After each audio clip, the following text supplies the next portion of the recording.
The dream of every household is to afford a home of their own. But that dream is increasingly becoming difficult to achieve, especially among medium and low income earners. Their plight has been made worse by the high cost of living in the country. But there appears to be a ray of hope for low income earners in Rivers State.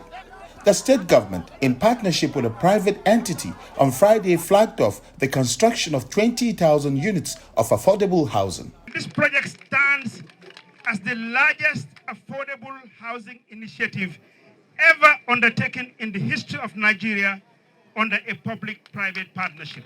We reassure you, Your Excellency, of our capacity to deliver this project without any financial contribution from the River State government.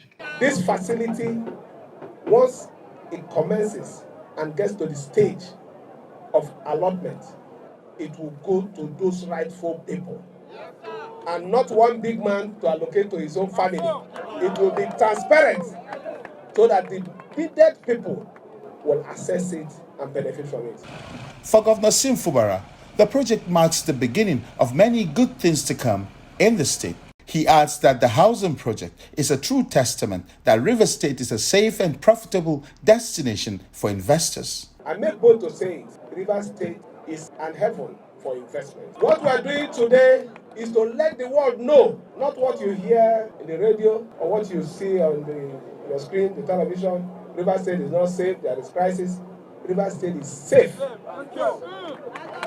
and secure for anybody, anywhere to come and invest. Your investment is safe in our hands. He further assures the people of the state of his commitment to their welfare, saying that nothing will distract him from fulfilling his promises to them. Our governance has nothing to do with fighting anybody. Our governance is to take care and defend our people. I can assure you here that this is the beginning of our service to the people of Rivers State.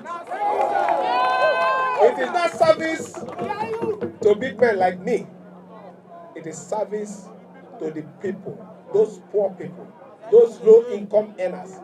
That is the people we want to stand with, and we are standing with them from today. The first batch of the 20,000 units of affordable housing are expected to be ready within a year or two.